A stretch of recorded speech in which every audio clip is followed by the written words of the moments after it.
Yeah.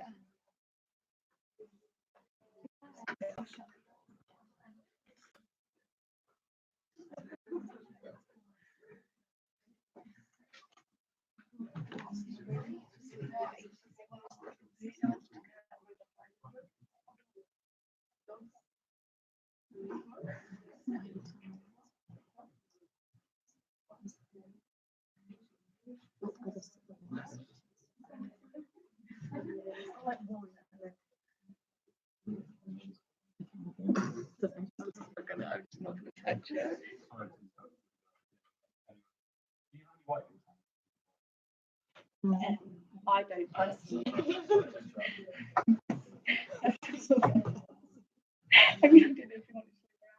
Anyway, I'll get started now. So everyone just make sure they put their details in the laptop as it comes round, and then you just get a follow-up email with like the info more briefly put. But yeah, I'm Millie. I'm from East African Playgrounds, and I did the gorilla trek myself in my second year of uni. So I went out last year in summer 2018. Obviously had the literally most insane experience of my life. So went back to work for them to tell everyone else about why they should go do it and why should they should support this charity.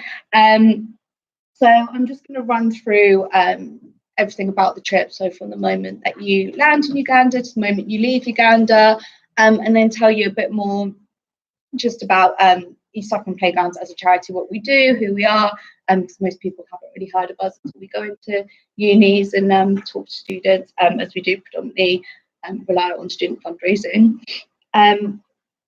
So there is an online handout. We don't print it to save paper. So if you want to copy that link or take a picture, whatever, go to it. Again, it's just bullet point of everything I go over, and there's just a summary, or like itinerary of the trip. So I'll leave that up for a second if you want to get it down. I get it up at the end as well, just in case you miss it. Sometimes it's helpful as well if you want to follow along what I'm going through. But first, I'm just going to ask you this question: what you're doing next summer? Most people are like, it's November. Why would I know what I'm doing next summer? Some people actually have planned holidays already. Everything's sorted. But I remember when I was at uni, the summers were really, really long, like 3 months, and I just wasted so much time like scrolling through Instagram. It's horrendous. Like I hate how they do your stats now for each like how many hours spent on that, because I don't want to see that. Or I just like binge some Netflix series. I'd be in the same position like 3 days later. I haven't watched like the full series, like my eyes are barely closed.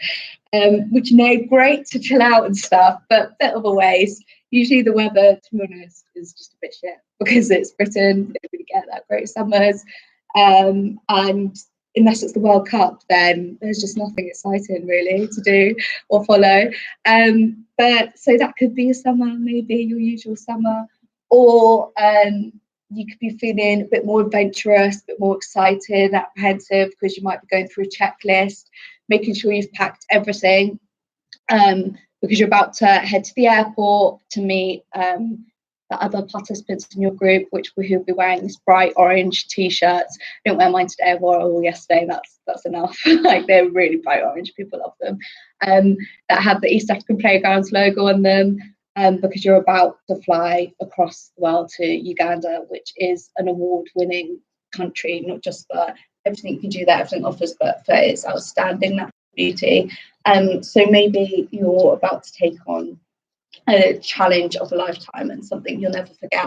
It's what almost all past participants say. It's something they'll never forget. It's changed their life. They've made friends for life.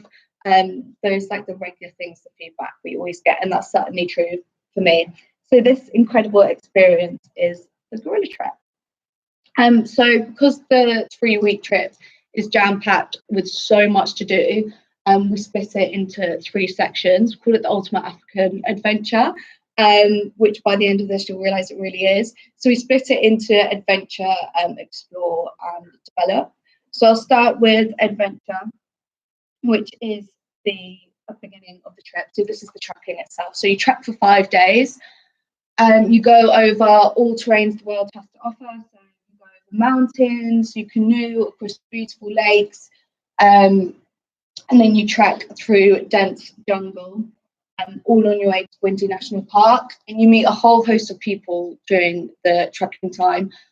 So like this guy who's the Pygmy leader, who obviously knows the jungle route off by heart, can take you through it. So he leads you through. It's really interesting to speak to him. You visit a herbalist healer who tells you all about the history of his profession, which is really interesting, because obviously a place like that, when they're really rural, we're so used to Western medicine, and they have their own ideas of medicine and really natural herbal remedies. It's really interesting to learn all about what he does and, you know, the patients that he has helped over the many, many years. And we make sure you visit through local communities, local businesses that are there ready and waiting for tourism. So one woman who's got her own crafts business, you go and visit her, you see everything she makes, and she actually teaches you how she makes everything, all her products. So she teaches you how to make this bracelet, which you think looks really simple. You think you're going to like plait some beads together. It's actually really difficult. Like you'll sit there for 2 hours really struggling, and then she'll come up, take it off you in a minute. She'll produce this bracelet and hand it back to you. So then you do really respect her work. It's actually really difficult and impressive. So that's really amazing, meeting all those people.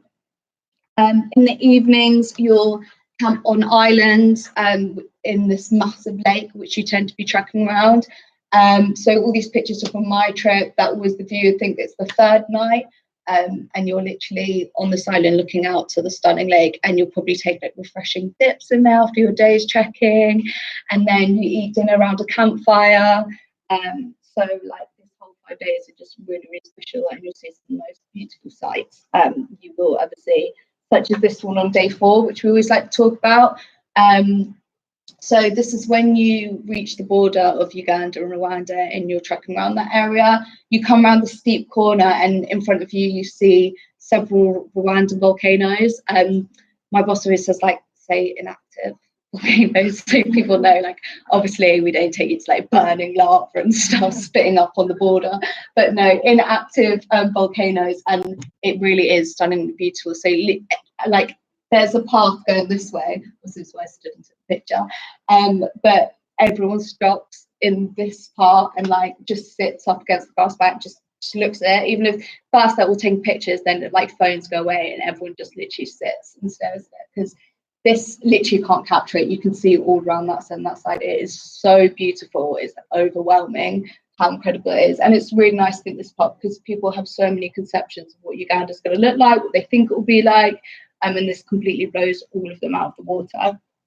And then that evening, you'll head to the campsite just outside Windy National Park, where you'll have an open air shower.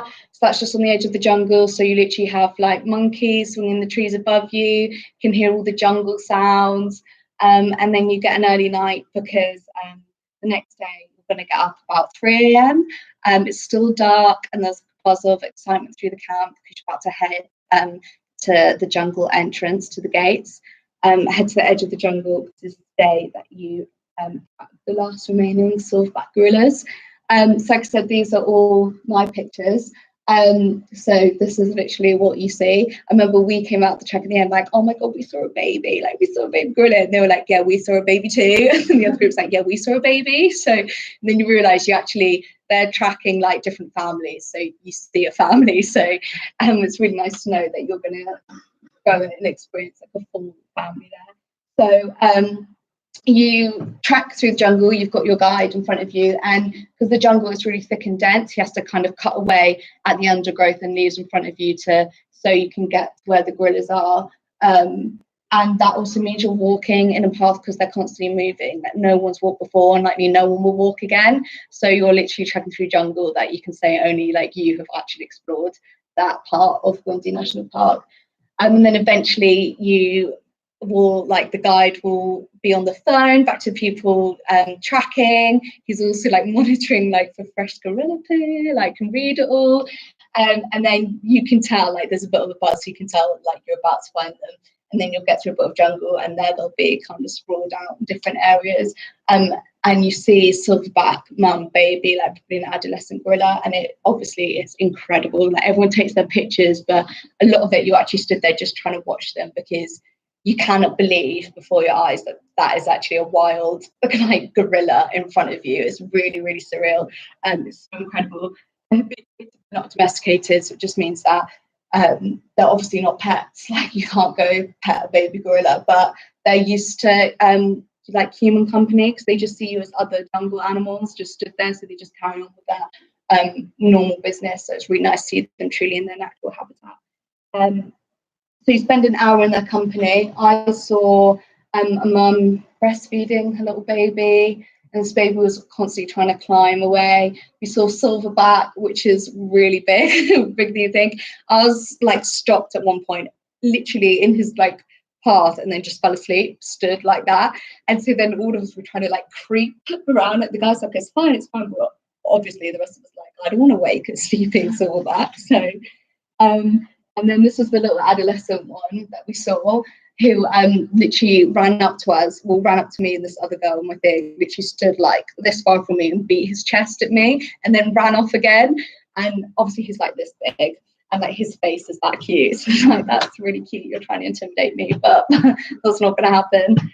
So obviously that's an incredible day. And then we take you to the hostel for a few rest days, so you can relax, do some activities, which I'll mention later, for the second stage of the trip.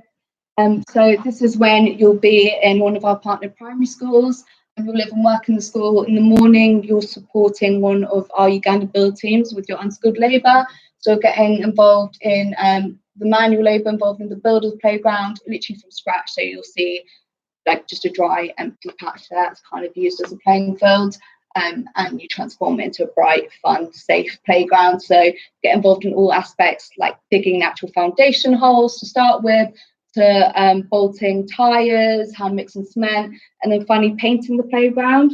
What's really special about this part is each playground has its own unique design, because we asked local communities to design the playground so we can make sure it reflects their community, and they can make sure that they'll get what so that their children, they I can't like word, that's what I'm trying to say, but they design it because they know what they want their children to get from the playground. That's what I'm trying to say. They know what they want their children to get from the playground, they know what they want to get from it, and how it will reflect their local community. So they come up with all the designs and everything, and then our builders will put it into like the kind of blueprint for you, and then you follow all of them. So it's really nice to know it's unique and it's special to them, and also make sure it creates ownership. So the playground really is theirs once it's built, and eventually like builders leave, etc. And then in the afternoon, you'll take part in creative play sessions. So these are run by in East African Playground's member of staff. They come into school. What's happening is a creative play program is being implemented in that school, and then you're taking part in some of the initial sessions. So we're just assisting. We're not asking you to go try run a classroom of like 30 kids, because to be honest, you're not qualified for that anyway. So the teachers are there as well. Gives the teacher like an hour's break from their usual teaching day, and you go help out.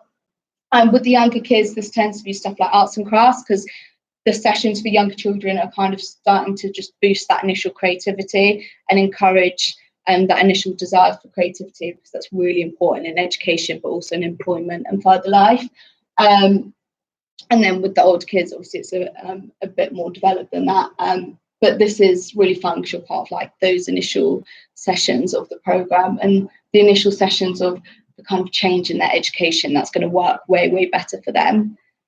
And then at the end of this, you have playground opening day. So you've lived and worked in this playground for 10 full days. You've got really close to the build team, because they are, all of our build teams are like the funniest guys you will ever meet. And they love getting to know like new students each summer. I guess it's kind of like refreshing for them from just building all year round with just themselves. So you have so much fun with them. Also, obviously, you've got to know some of the students and everything. But they've got this amazing new playground just built for them, and they really show you that they're grateful for that. So they put on this amazing opening day. So the children have known the playground's coming for a whole year. And they've had to wait for it for that long. And then for the last 2 days, they've seen that there's not even building work going on, because it's just the maintenance checks. So they've seen no one's on it, no one's there, and they're still not allowed to play on it yet. So they are literally buzzing to just get on that playground. So the head teacher, just to annoy them a little bit more, counts down from 5 to 0, and then eventually like lets them on. And this probably like this usually tops score of the day for most people, because it's just incredible. You see everyone runs onto the playground. They're literally like shrieking with joy. Everything you see that you've built just disappears under a sea of children. So you can't actually see anything you've built anymore. It's just like all gone. I've never seen so many children trying to play on so many different things at once. Literally, they're like about one thing, they jump onto the next, and then onto the next, all trying to play on it at once. Also, never seen so many children on one climbing frame. That was pretty impressive. So that's a really incredible day. It really puts into perspective everything you've achieved in the playground you've built, but also puts into perspective partly why East African playgrounds do what we do. So yeah, there's singing, dancing. It's just one massive celebration, and you feel really, really moved that they are so grateful and that they are thanking you in this way. And just moved about the fact that you've done this incredible project, and then obviously you're about to leave. So sadly, then it is time to take you back to the airport and get you on your flight home. But we usually know that's not a goodbye, but see you soon, as we do have people coming back year after year.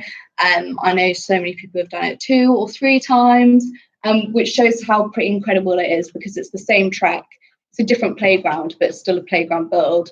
So they have seen it before, but it's that incredible that they want to do it all over again. If you're really, really, really not ready to leave, we do have the option of 2 extension trips, which most people take up because they just want to stay on a few more days.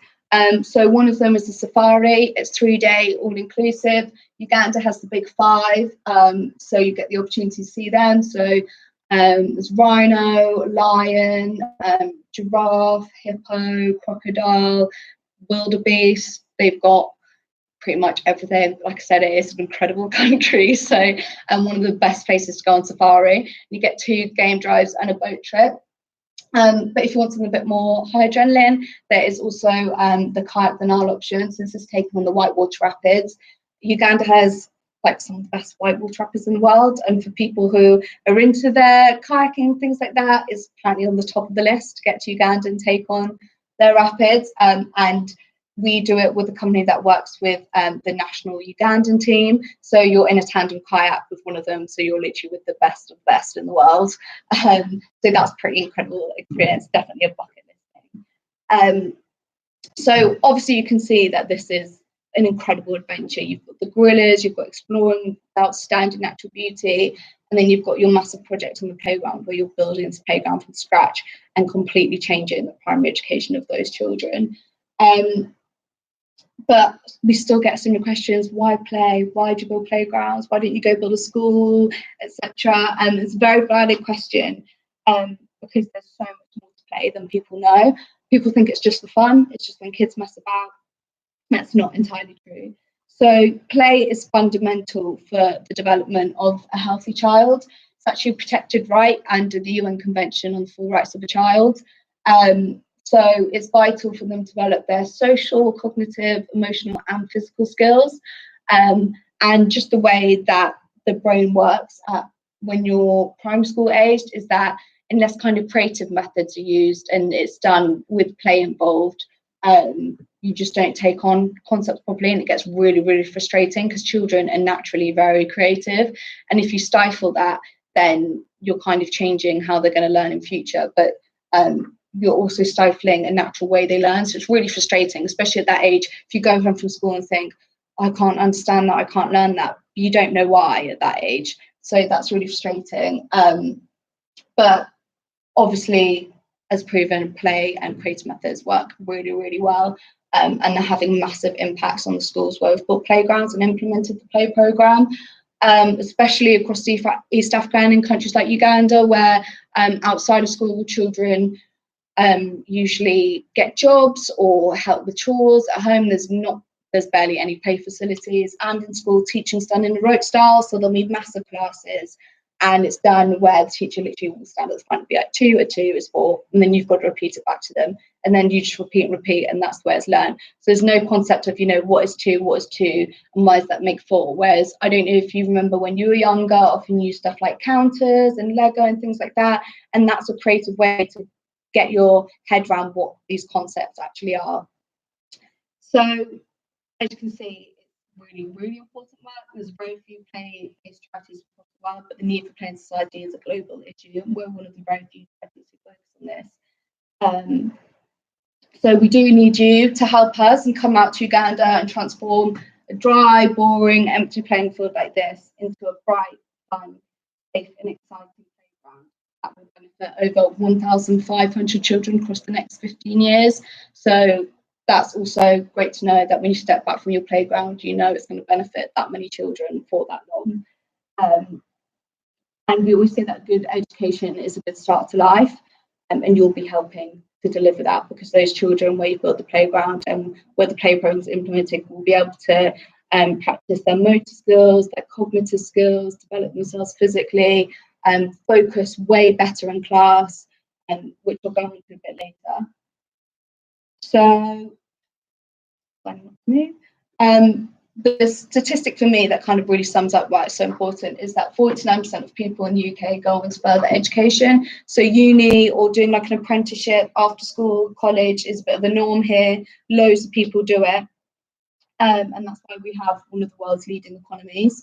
Whereas in Uganda, only 55% of children finish primary school, and they have an 80% unemployment rate. But where we've built playgrounds, attendance has gone up by 90% in most of the schools we've built playgrounds in, which is obviously an astonishing figure.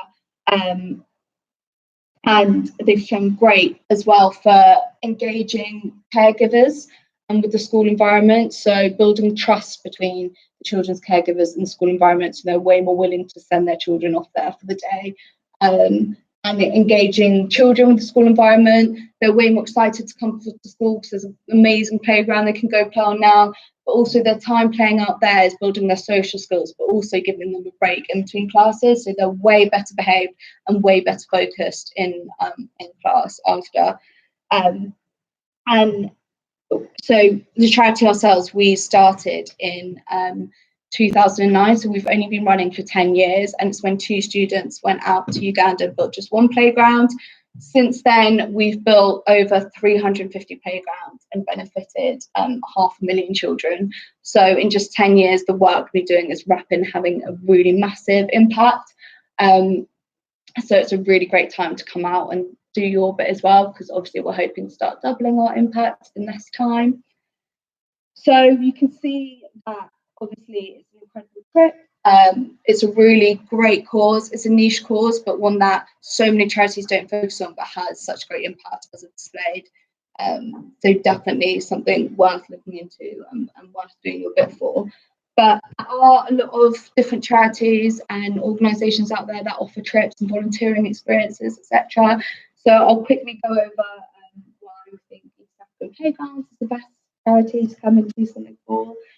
So this is the reason I actually came back and worked for East African Playground. We're a leading ethical overseas adventure. So we're a leading ethical provider. We like maintaining everything is as ethical as possible and sustainable is kind of at the heart of everything we do.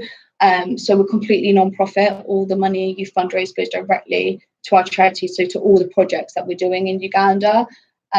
Which include apprenticeships we run for street children to train them to be qualified builders and welders. They can go set up their own business. And we do a lot of work as well in the refugee settlements of northern Uganda. So work with some of the most disadvantaged children in the world. All the communities you track through, you're directly investing into their local economy. So you're helping them develop that way. By visiting the gorillas, you're contributing to their conservation, and they have gone from critically endangered to just endangered this year. So the work Uganda Wildlife Authority is doing is really, really important. But you're also contributing to the salaries of plenty of local skilled staff. So we only have 4 UK employees, and the other 80 are all Ugandan. It's really important that we create maximum amount of jobs out there as possible, and that we're employing the maximum amount of people So that's also really important. Also, all the materials we use on playground are recycled where possible and sustainably sourced, locally sourced. And this year we're carbon offsetting all our flights. So all return flights of students will be carbon offsetted, which is really important that we don't have a carbon footprint, because it's obviously be a bit hypocritical with the work we're doing.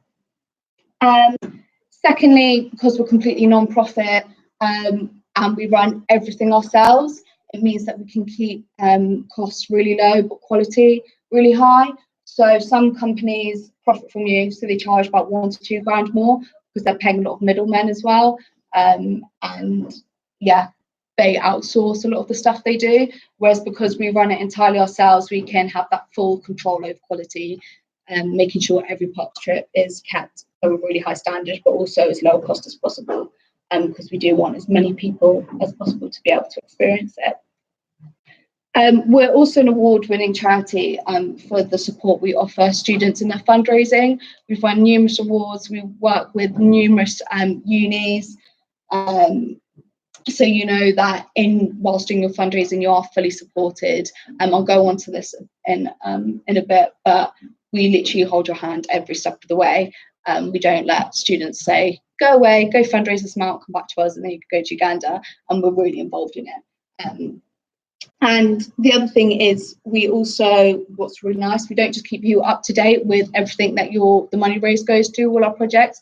We keep everyone who's donated to your page up to date as well. So they feel as well, no matter what they've donated, they're also being a real part towards this whole movement of giving children their childhood back through play. Also, Uganda itself is tourist friendly. Over 250,000 tourists visit Uganda every year for the safari, the kayaking, the gorillas, all of which obviously you have the opportunity to experience. A question we get really often is it safe? It is safe. We wouldn't take you somewhere if it wasn't safe. But also the British Foreign Office classify it as safer, just as safe, if not safer, than most of Europe. I'm sure most of you wouldn't question like flights somewhere else in Europe, so you can consider it the same as that.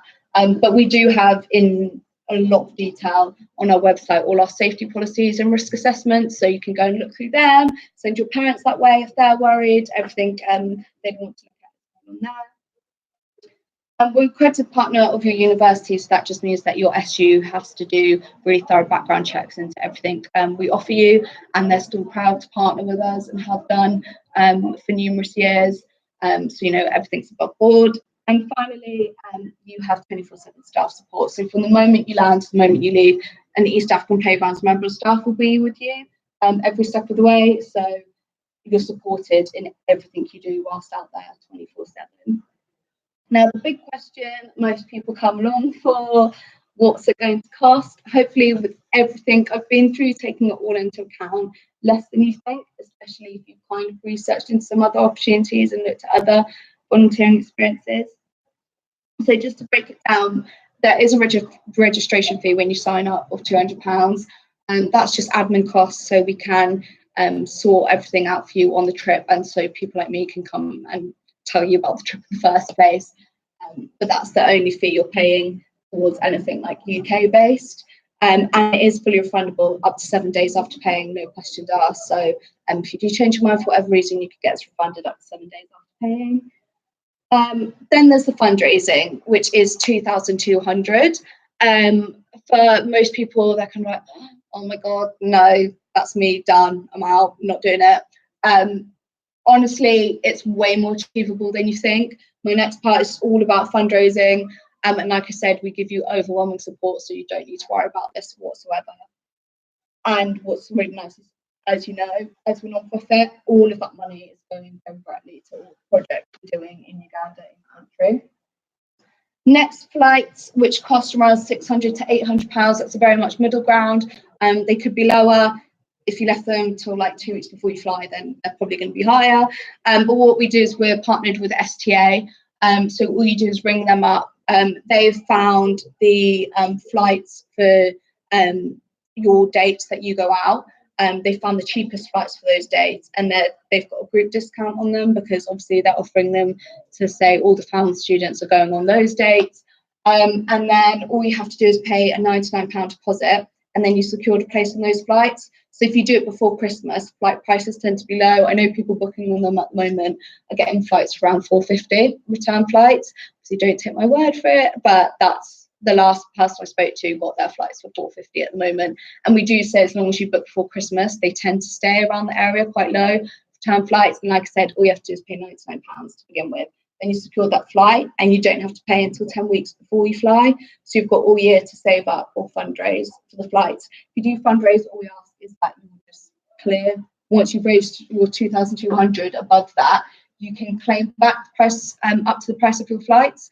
But as long as you're just saying to people who donate to you that this is for my flights, not directly to the charity. And then finally, there's some travel costs and activities. So on the rest days, we take you to this hostel that's on the banks of the Nile. It's a really, really nice hostel.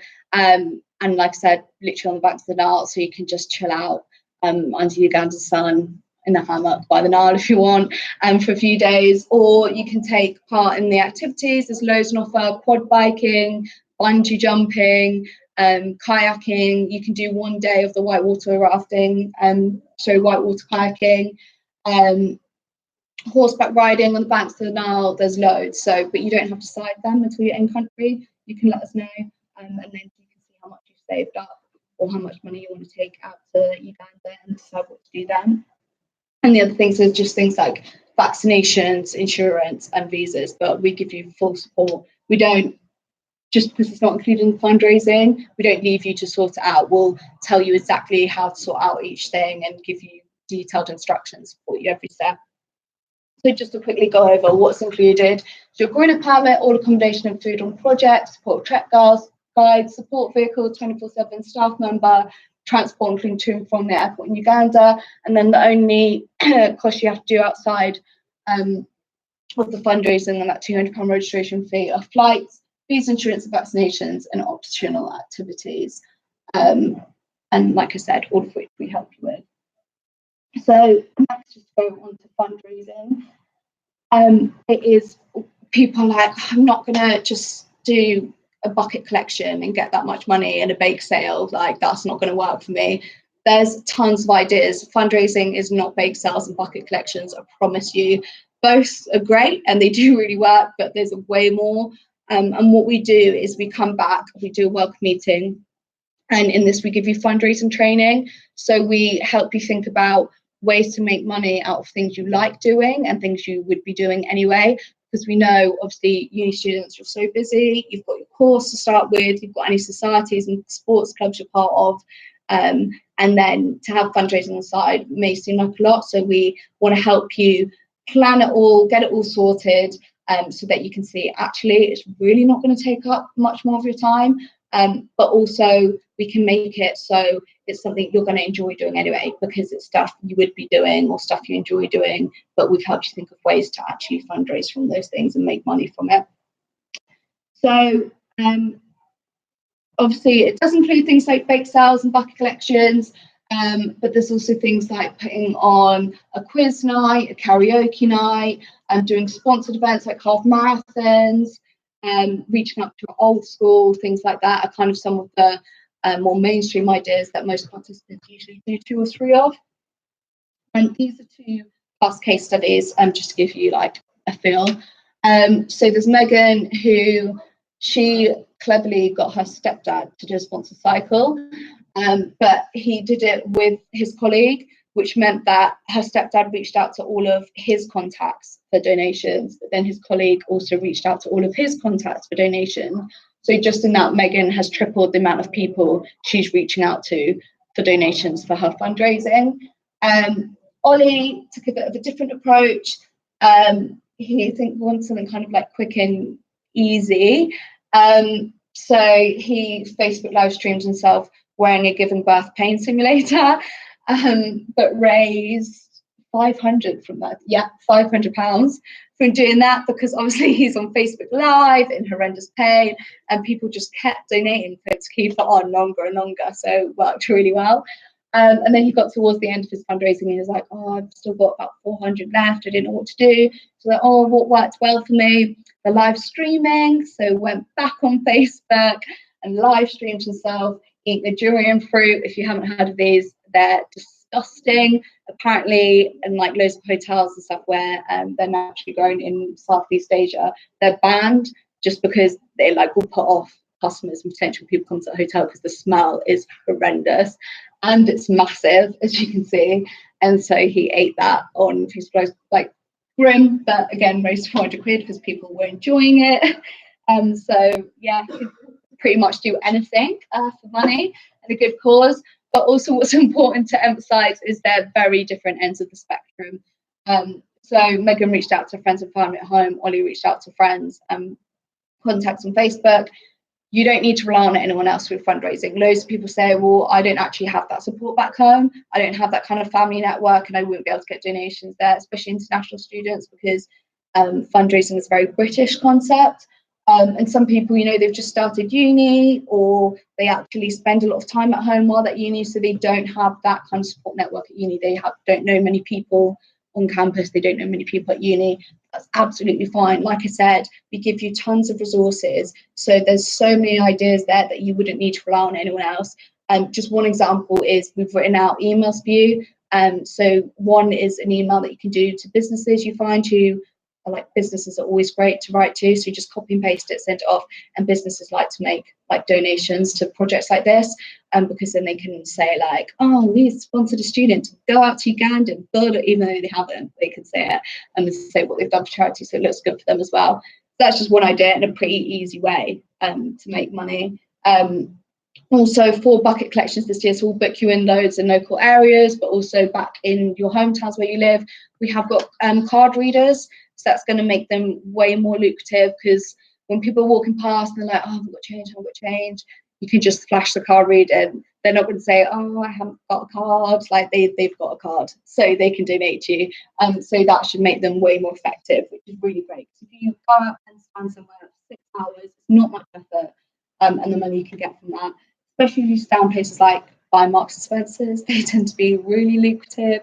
If you want, ask us to book a tube station in London, if you can get to London, if you're near there, because rush hour and those times, I know people have made like 800 quid in London on the day, so they can be really good. But an example of just put the effort in. If you're enthusiastic to fundraise, we'll make sure that you smash your target. But just like we give you support every step of the way. So in-depth fundraising training, one-to-one fundraising help, guidance from your university community. So you have RAD, which is Raise and Donate Society, and they're here to support you every step of the way. So anything you need to do on campus or any guidance you need. If we can't be on campus to come and support you, then they're there to have that one-to-one with you. And then flight insurance and booking support. But we really are there. So regular meetings, phone calls, whatever you need. Like I said, if you're struggling, if you're worried, you call us up. We can have that one-to-one with you and help you plan it out so that you're not worried, you're not stressed, and you know it's accessible. Because we've been doing it for so many years. We're experts in student fundraising, so it's important that we make sure we support you as much as we can. And we take over 300 students to Uganda every summer, and they all think they're not going to make their target, and then they actually end up smashing their target. And those are people who never fundraised before. So honestly, it's so doable. It's the least of your worries if you think this might be the trip for you. If that's not enough motivation though, 1 in 4 employers choose their candidate based on their volunteering experience. So especially trips like this where it shows you've had to fundraise a certain amount and then you've gone out and volunteered, it just shows so many skills that you then have. And that's really, really attractive to employers. So I'm still in a group chat with everyone I went away with.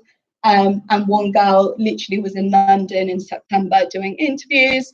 And the interviewer literally for about 3/4 of the interview just asked her about this Uganda thing she'd done. Was like, tell me about what did you do to fundraise and the volunteering.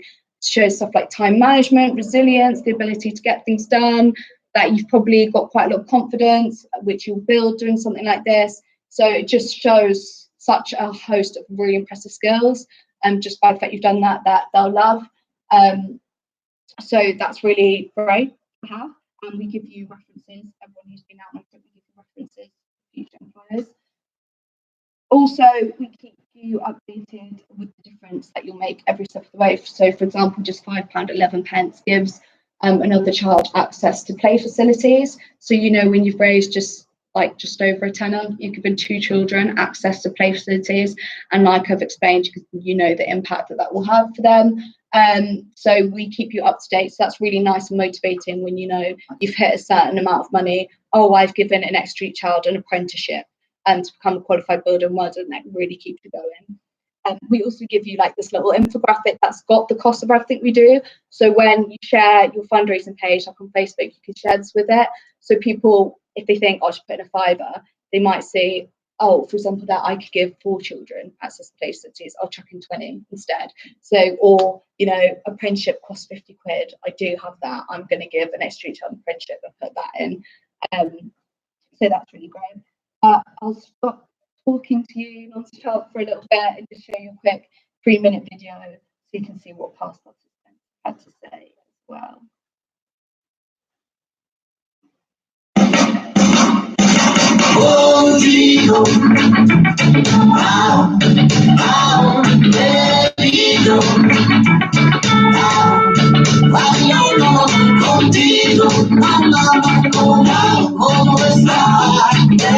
So something I really enjoyed about the track was actually meeting people from different cultures and identities of Uganda itself. We met a herbalist and he told us how he's been doing the trade since he was 10 years old. We met a guy that runs a coffee plantation and how he does it natural. We also met craftswomen, and I just found it really interesting to learn about their different life experiences.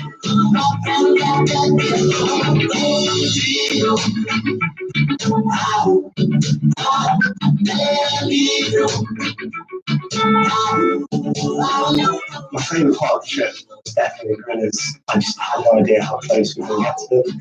And we all were just going to sat there taking photos on our phones, but we just switched them off and watched them for an hour, and saw a family gorilla literally cry my eyes out. It was incredible.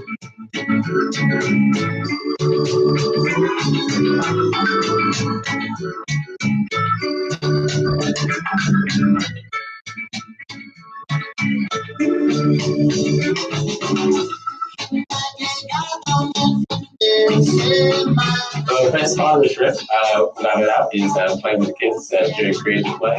It's pretty mad. You get a different game each time, and oftentimes you look across at another volunteer and it's like a knowing look about how mad this is. My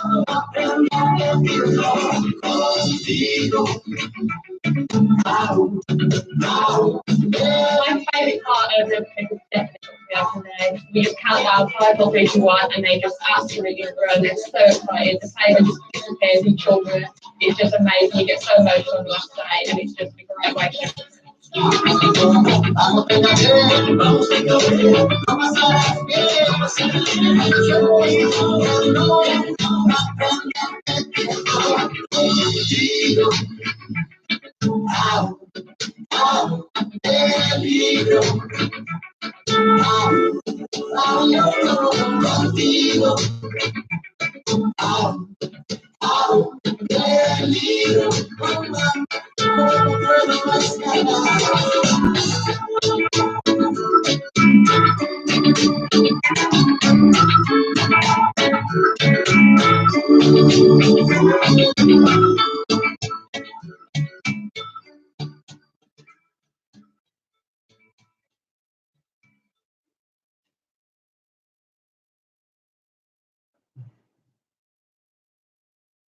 So really important to emphasise that spaces are limited on this trip.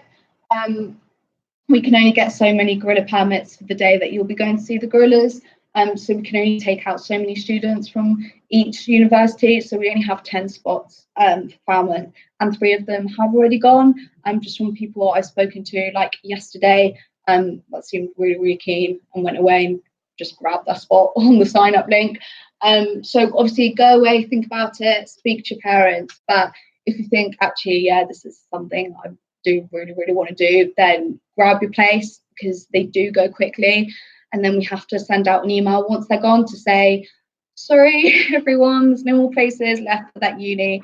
And it is horrible, because we do get emails back like, oh, can't I just go on another day? And it's like, no, that's for your uni. So sign up if you think you definitely want to go. And the deadline for completely to sign up for this trip for all unis is the 29th of November, so it's the end of next week. So you kind of have, over this weekend to think about it. But look into it, look at the website tonight, obviously have a think, but don't wait too long and let all the kind of places disappear. So your dates, I'm just double checking this, yeah, are the 13th of July to 2nd of August for Falmouth. There are other dates available though, because some people get like summer internships or placements or get a summer job and it doesn't work for them. So we have 3 other dates available for you to go on. When you come to the sign up link, we'll ask you what dates. Doesn't matter what you put in. The only thing that confirms your dates are when you book flights, obviously, because you can't then move flights. So don't worry until you book your flights about sorting dates out. It's well worth kind of signing up, getting your place, and sorting out dates and flights later when you know kind of exactly what you're doing. As long as you kind of try to book your flights maybe before Christmas, then they tend to stay quite low cost. So that would be the Falmouth group, but there's always a few who can't go with that particular uni, and they just go on another dates. There's other unis out at that time. You'll be put in a Facebook group for to get to know who you're going with. But most people don't know each other anyway, because the uni is obviously so big. So the time you really get to know everyone is on the trip. So it makes no difference really if you can't make your own uni dates. So I'll just take any questions if any of you have got any. If not, means I've done my job. Been in for meetings, it's fine. If you've got any more like personal specific questions, I'll hang around at the end. So just come by and ask me whilst I'm packing up and discuss them with you. So finally, this is the sign up link. The details you put in at the start means that you should have an email in your inbox now with that sign up link anyway. If it's not there right now, it will be by the time you walk out the room, so you can follow it from there. So I'll just finally wrap up by asking you again, what will you be doing next summer? The Netflix, Instagram, raining outside, or will you be stood this close to this chair as I am from a silverback gorilla or a mum and baby gorilla? Maybe you'll be playing with a child on the playground who's waited waited a whole year for that playground. Or maybe you'll literally be chilling on the River Nile in a canoe with a G&T under the sun, but knowing that the trip has really changed your life and up to 1,500 other children's lives too. So that's it. Thank you. Hand out to you once again. Otherwise, you are free, guys. Thank you.